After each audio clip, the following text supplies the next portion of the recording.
All right. Okay. Just want to make sure the microphone turned on for me before I started speaking. I want to thank everybody for tuning in tonight, everyone who came out. We are going to be reading in 2 Kings chapter 5, verses 1 through 19. I know last time we did 2 Kings chapter 4. You know, we're not doing a chapter by chapter study, but Lord works in good ways sometimes. That's how it just works. So, we'll give everybody a minute or two to open your Bibles. Ashley's posting the verses in the chat right now, so you'll be able to read them in the comments. It's taking her just a minute, so we'll give everybody a moment. Give Ashley a moment to get that finished for y'all. As always, we said at the beginning, but we'll say it again. If you have any prayer requests, go ahead and put them in the comments. You know, if you don't want everybody knowing your business, I get that. You can send us a message too, or if you want to just put unspoken prayer requests, or you don't have to get specific with the details with us. Prayer is prayer, right? God knows what's going on, even if we don't know what's going on.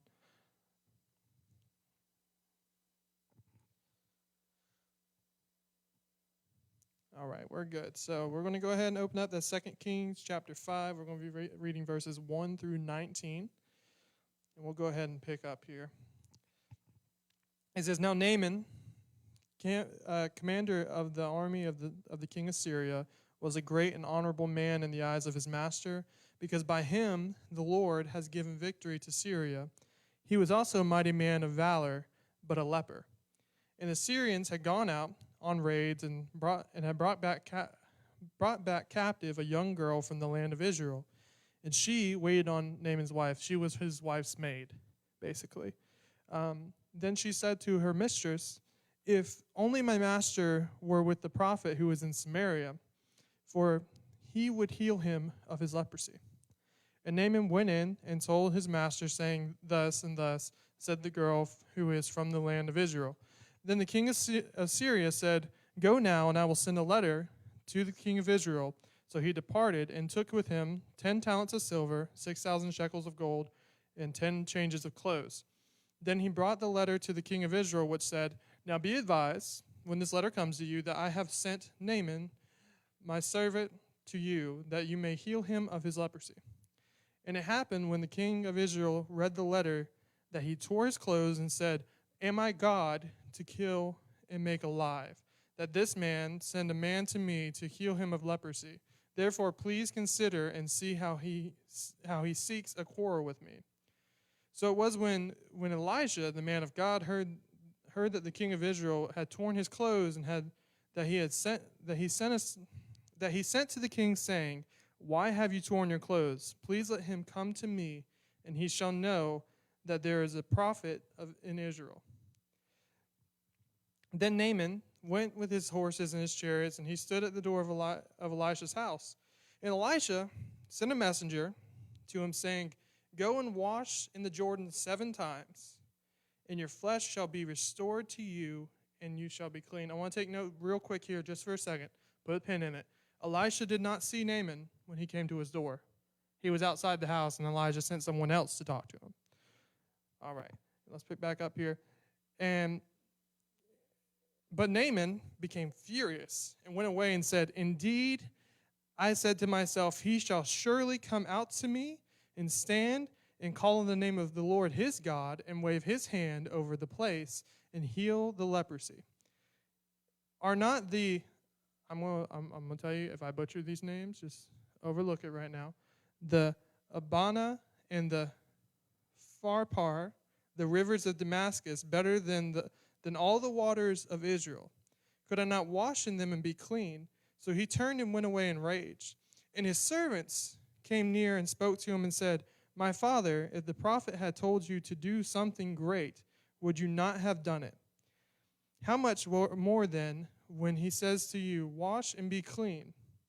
So he went down and dipped 7 times in the Jordan, according to the saying of the man of God, and his flesh was restored like the flesh of a young child, and he was clean. And he returned to the man of God, and he and all his aides, and came and stood before him. And he said, Indeed, now I know that there is no God in all the earth except in Israel. Now, therefore, please take a gift from your servant. But he said, as the Lord lives, before whom I stand, I will receive nothing. And he urged him to take it, but he refused.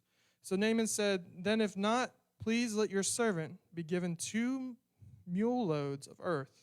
He wanted to take the dirt from Israel. For your servant will no longer offer burnt offerings or sacrifice to other gods, but to your God. Yet in this thing may the Lord pardon your servant. When my master goes into the temple of Rimmon, I hope I'm pronouncing that right, to worship there, and he leans on my hand, and I bow in the temple of Rimmon. When I bow down in the temple of Rimmon, may the Lord please pardon your servant in this thing.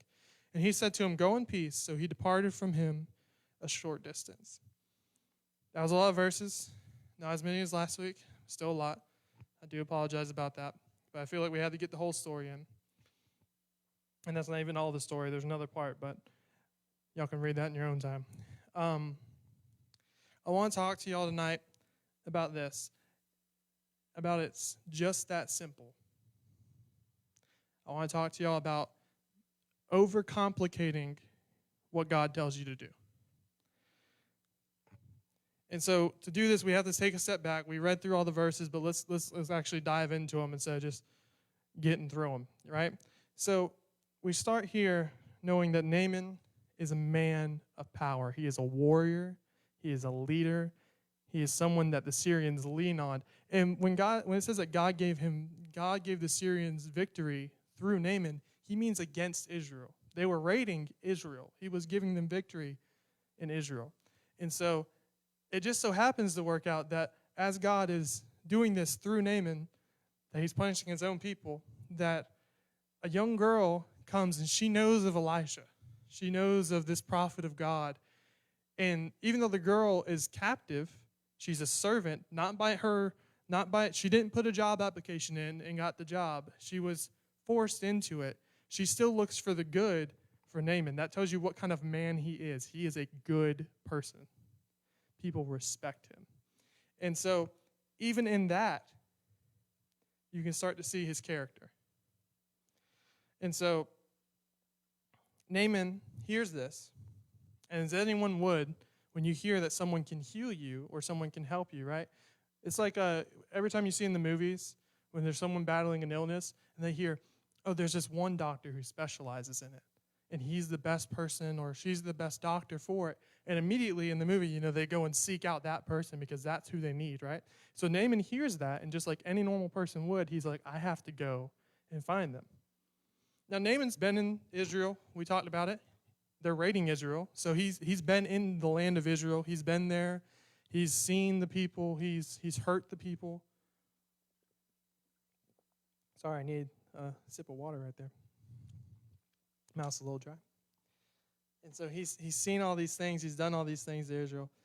But he knows that there's a possibility that he would be healed from leprosy, which is just any skin disease in their time. And he goes through, and he goes to the king. Now, the girl, did she say go to the king? She said go to the prophet. Gave him the location.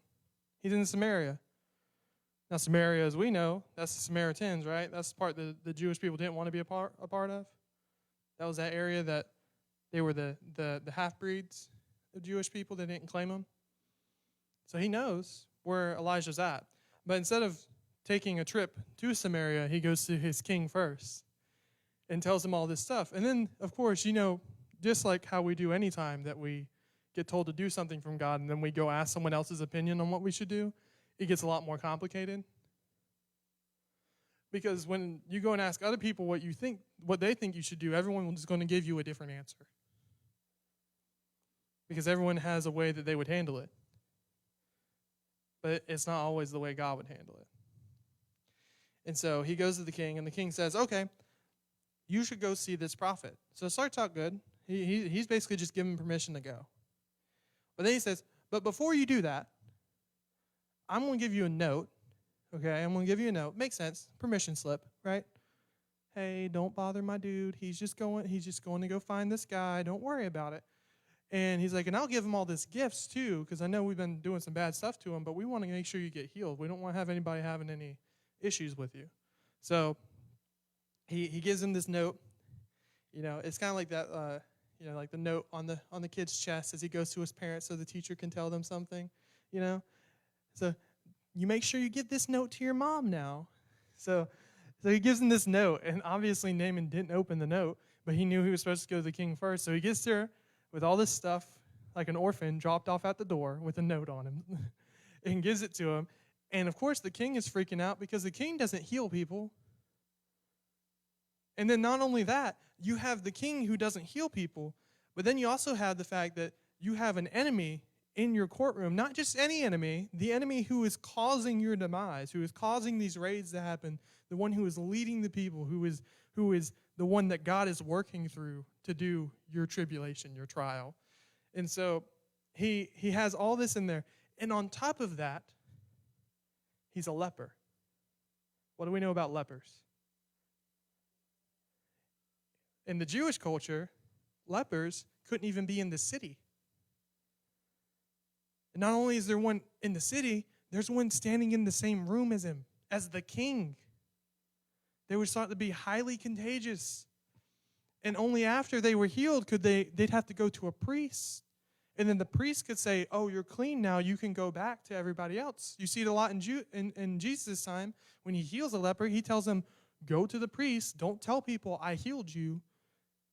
Just go to the priest. Don't tell him I did it. Because then it made a bad look on Jesus because he touched the leper. Right? And so here this guy is.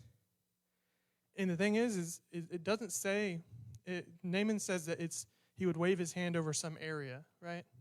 That's what he expected Elijah to do, was to wave his hand over an area. So you knew it wasn't all over his body.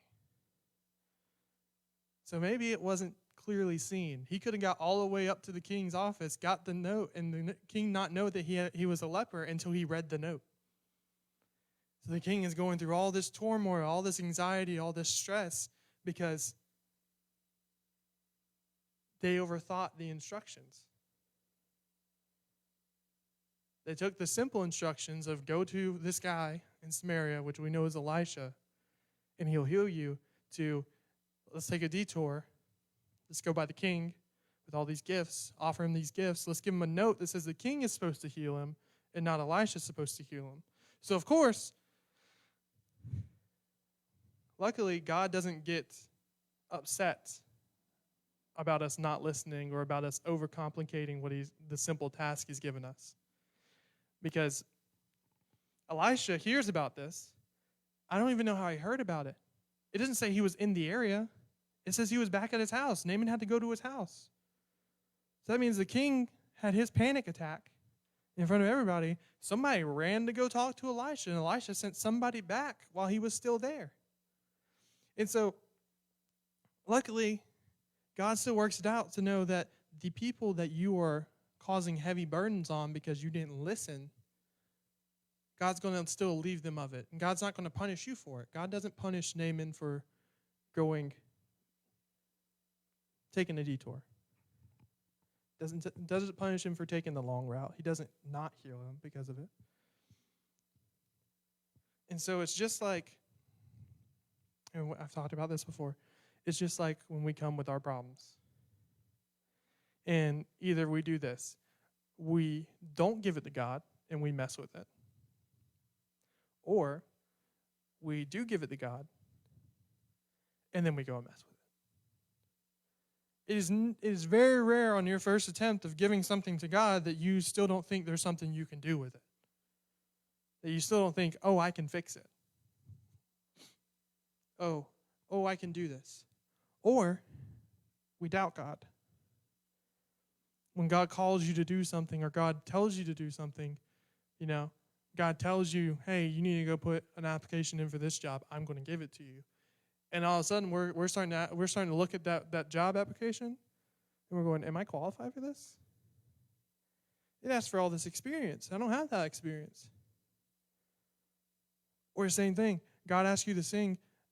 I don't sing out loud in front of people, God.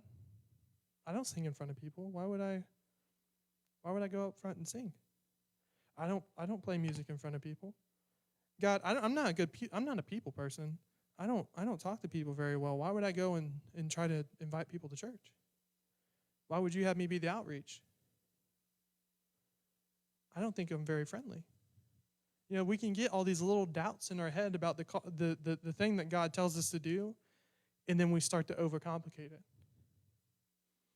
We start to get so caught up in all these detours that we put into it that you'll notice that the thing that God told you to do immediately, it's now 3 or 4 years later and you still haven't got it done.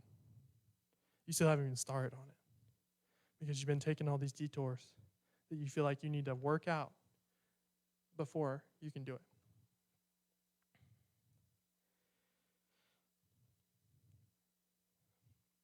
So we have to change the way we think about what God says. We have to change the way that we understand God. We have to change the way that when God says something to us, what our immediate response is. A lot of times in the Bible, you know, we can look at the characters that go, God says, hey, what you doing? You know, like, I want to talk to you. And they go, here I am, Lord. I would not be a here I am, Lord person, okay? If I hear some crazy voice come out of nowhere in the middle of the night while I'm in my bed sleeping like Samuel, I'm booking it. I am gone, okay? I am gone. I am not messing with that. If I heard some random voice in my house clear as day talking to me, and I would be running around unplugging the cameras. I think we would be hacked for the cameras at my house because it might be Ashley messing with me. Who knows? She's done it before. Not all the time, but she's done it before. Heard her talking to the dogs one day over the camera while I was in the other room, and I was scared to death. I ran in there and unplugged that thing so quick. So my point of saying this is, I am not a, here I am, Lord. Whatever shall you do? Whatever shall I do for you, God? I'd be like, oh, buddy, no. Don't talk to me like that, Jesus. You need to let me know. You can't just go, Damien, and be like, no, no, I need to know. So we hear those things, right? We hear those things, and they scare us. We need to change the way that we think to our automatic response. Or we hear what God calls us to do, and we go, that's not me. That's not me. I was listening to this one preacher who wrote a book, and I'm not sure why. I didn't write this in my notes. Share the story. Ashley can tell you. But so there's this guy, and he's wrote 17 books in over 100 different languages. And he was talking, and he said that when God told him to write his first book, that he told God, you know, you're a pretty busy guy, and I know you don't make mistakes, but obviously you've gotten me confused with somebody else because I barely passed English class in high school, and I had the lowest score on the SAT out of anyone I've met in my life. He had a 370 on his writing score in the SAT. He's terrible at it. He said it would take him hours to write one page in high school. And so he went on for another year, and he didn't hear anything else back from God, so he thought, oh, I must have been right. God heard my rebuttal, and I was right.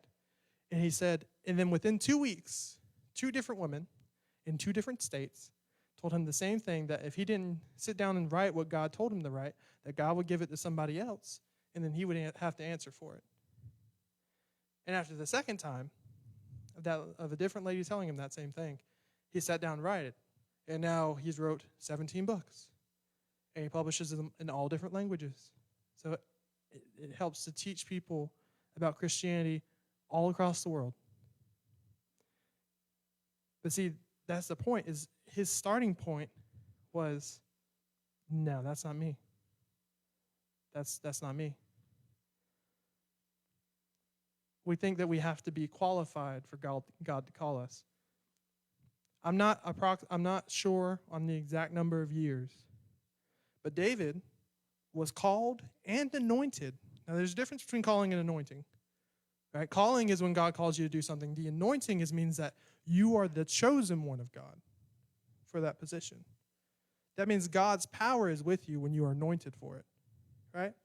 So David is called and anointed as a child to be king of Israel, and years go by before he ever gets there. He worked as a servant for the king while still tending to the sheep.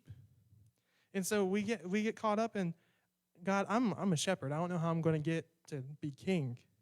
God's not asking you to worry about that. He's got that. He told you to do it, right?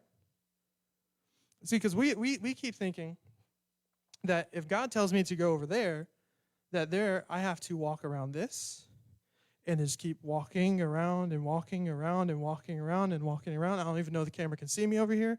And you get over here, and that's all the extra steps you have to do. But if I'm standing over here and God tells me to go over here, if I follow the straight and narrow path that God has set for me, it's not going to take me as long to get over here. It's not going to take me as long to get over here because I walked in the way that God, I didn't trust the fact that I need to make sure I do these turns and everything. I trusted that God was going to make the way for it because he told me he'd do it. And so that immediate response of when we hear God's word, and instead of doubting it or getting angry or getting frustrated or doing any of these things, we say, okay, God, let me do it. Let me be obedient. And so we see this with Naaman. And we're going to use Elisha as God again today, like we did 2 weeks ago. Elisha is the man of God. Therefore, he represents God in our story. And so, as Naaman is told to go and wash in the river of the Jordan 7 times, get a good old scrub-a-dub in there, make sure you don't miss any cracks, scrub it real good, Naaman, then you'll be healed. Now, to Naaman, this doesn't make any sense because he is not an Israelite. He is someone who would be considered far above an Israelite in the world's eyes. They raided Israel. They attacked Israel. They obviously thought themselves superior of Israel to do that. So he automatically, when he hears this, goes, well, I've washed in our river all these years. I've been cleaning myself. I've been scrubbing. I've already done this. I've already done this. I do this daily, you know? And it wasn't showers, you know, they probably had to go get in the river and scrub, and he's like, I've done it. I've done it in this river, I've done it in that river, I've cleaned myself. I've done it. I've tried to scrub this off. I have to look at it every day. Of course I've tried to scrub it off. I've tried to get rid of this thing that's attached to me. Just like how we will pray and pray and pray for this thing to leave us, or for us to get past it, or for us to do all these things. But see, when we're praying that, we're still working in our own power. Naaman was scrubbing and cleaning in those rivers in his own power. And so there's a difference when you work in God's power and when you work in your own. And the other thing is we make our plans of how we think God should do it, of how we think God should move in our lives. When I pray, hey, God, I want a new job, or hey, God, I want a new house, or hey, God, I want a new car, we are expecting the perfect thing to come our way. Heck, we almost expect to get a job without applying for one. You almost want it to be, you know, you go out on Indeed and you get a message from someone to invite you to a job. God, let me hear you call me. We want those divine interventions of these amazing stories that we hear. But sometimes it's not that. It's just going and doing it and trusting that God's going to open the right door for you. And so we make these plans, just like Naaman did, of the supernatural, the miracles that we hear. I guarantee you, there's been plenty of people with cancer that have had the same conversation that Naaman has, because they've heard someone be healed of cancer in a miraculous way. And they hear that, and they go, God, why aren't you doing that for me? Why am I not getting healed immediately? Why is it not that when I went for my checkup after we prayed and I stood in the church and was anointed before you, that when I saw that someone else did that, they came back and their checkup to see if it actually was cancer, it wasn't. In fact, the whole thing was gone. The mass was gone. But when I did it, not only was it cancer, but it was worse than what it looked like before. How come you didn't do it the same way for me? And so we have these plans on God's blessing. And let me tell you, if you have plans on God's blessing, and I'm not pointing fingers. If I'm pointing fingers, I'm pointing at myself too, because I have plans on God's blessings a lot of times. But plans on God's blessings is the same as being prideful.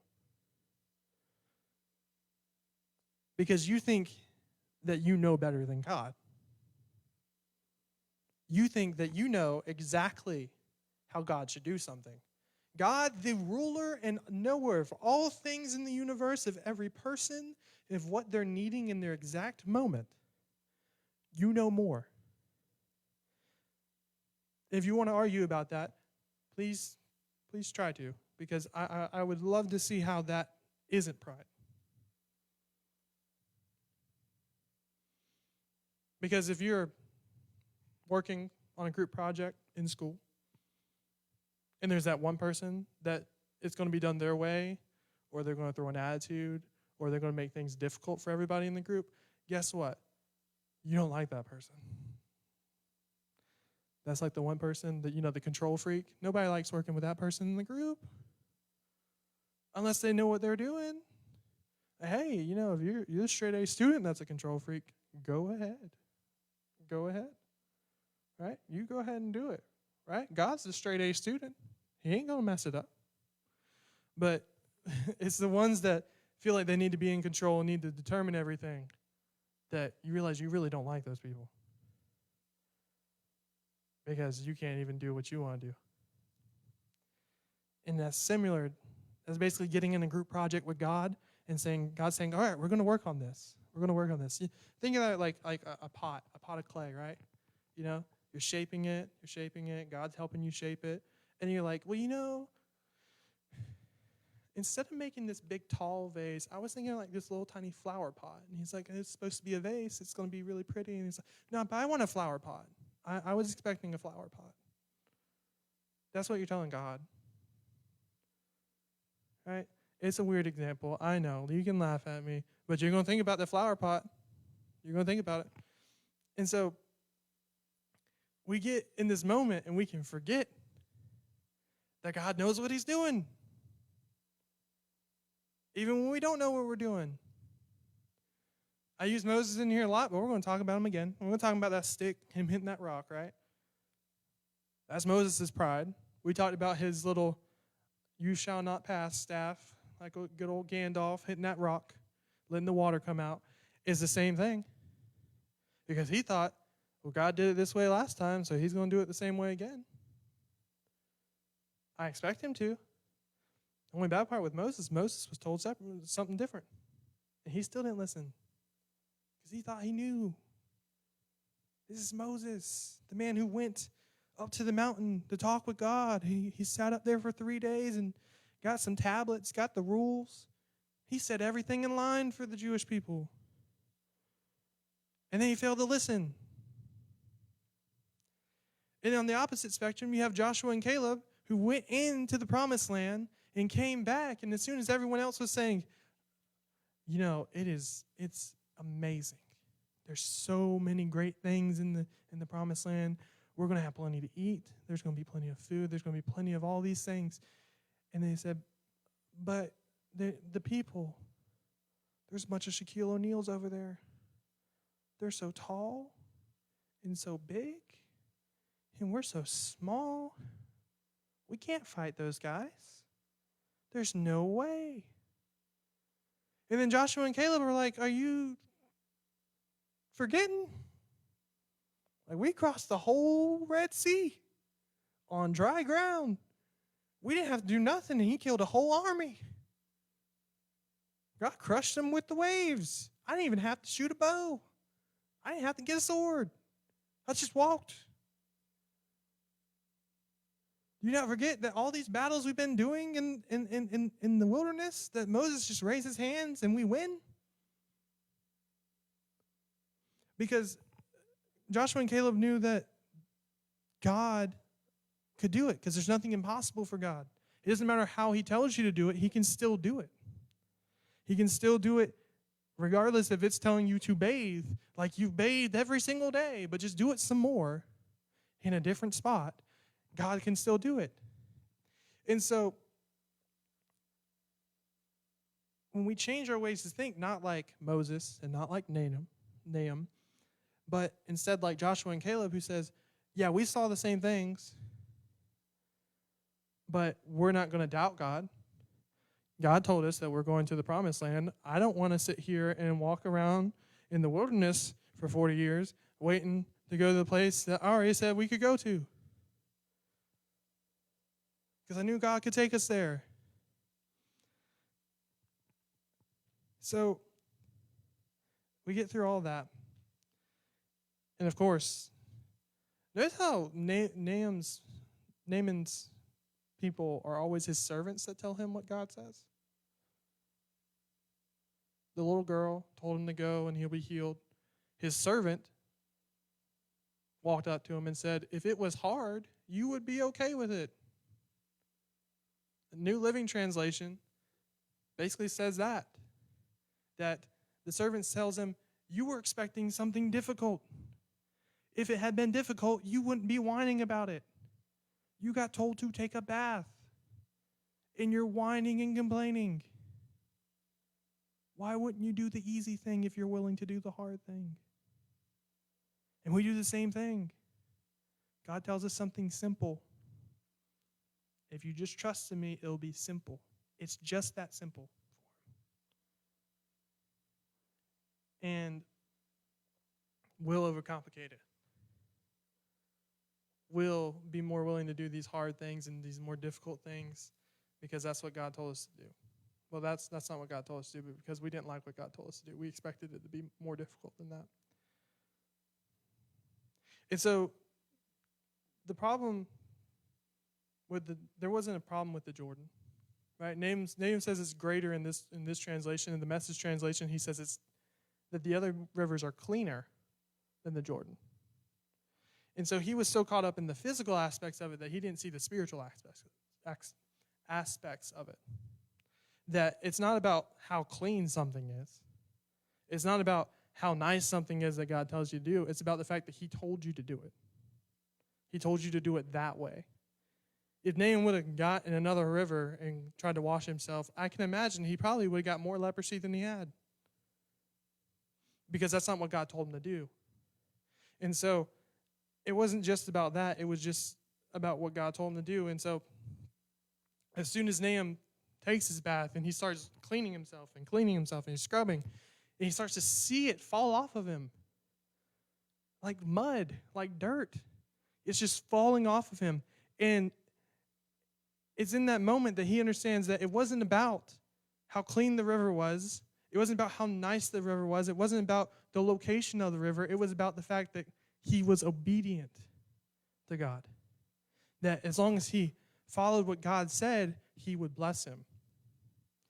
And so as soon as he gets all that done, he says, let me take some dirt so that when I go back home in Syria, this place that is not Israel, that I am not one of God's chosen people, I'm going to put the dirt wherever my burnt offering is going to be at. I'm going to lay it there, and I'll only do it on this dirt so that God knows for certain it is for him and only him.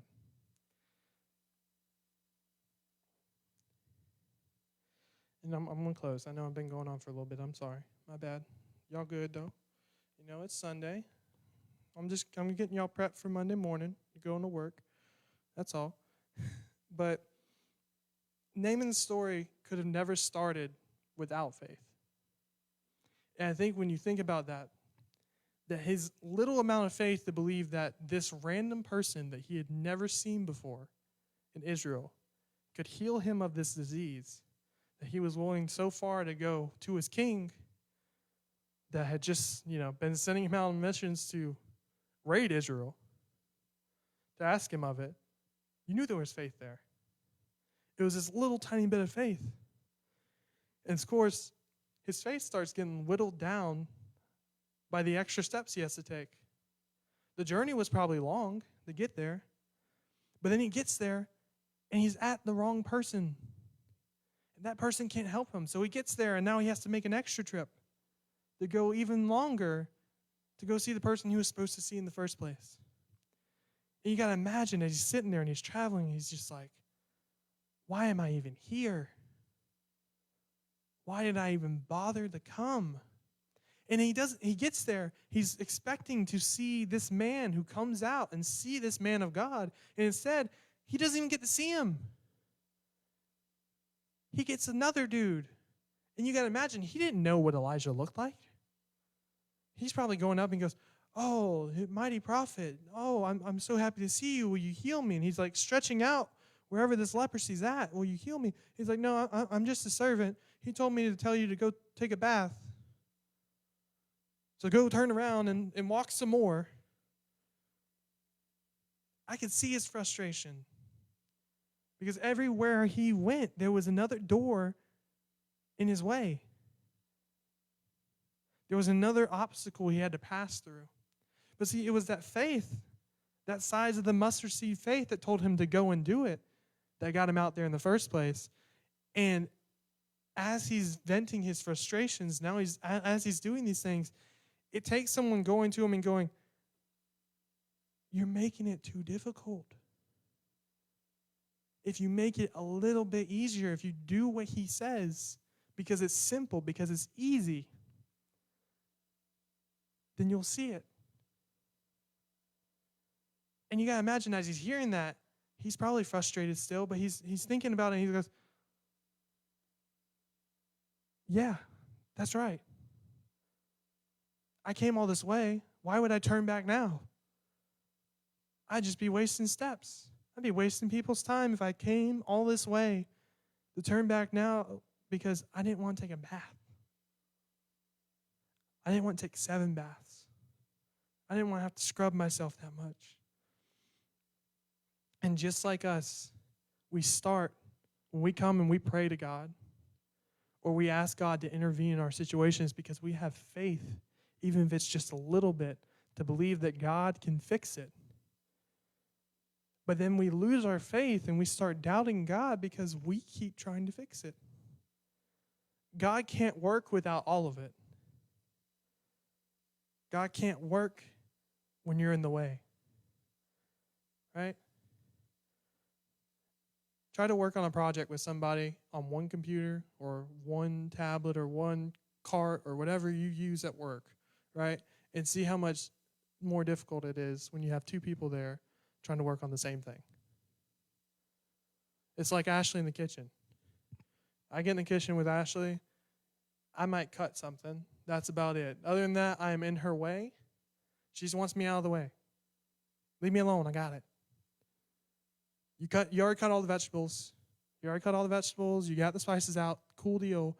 You got everything I needed, so it's close by. Leave. You're just in my way. Mama does the same thing. Yeah. So there's always people that you're like, just get out the way so I can work. And God's telling you the same thing. If you move, both of us will be less frustrated. And it'll get done a lot faster. And so, if we just leave it with God, if we leave that faith that we took, say, I know God can do it, and we just stop touching it, I bet you'll see your faith grow a lot more. Instead of you going through getting this little bit of faith to bring something to God and then whittling it down, and then when he finally does it, your faith gets up a little bit more, but it's still about the same size as when you started, and then you keep doing it. Wouldn't it be amazing if you had the faith to believe God did it, and then after he did it, your faith was still there, but it grew? Because you were obedient to listen to him the first time? That's all I have for tonight.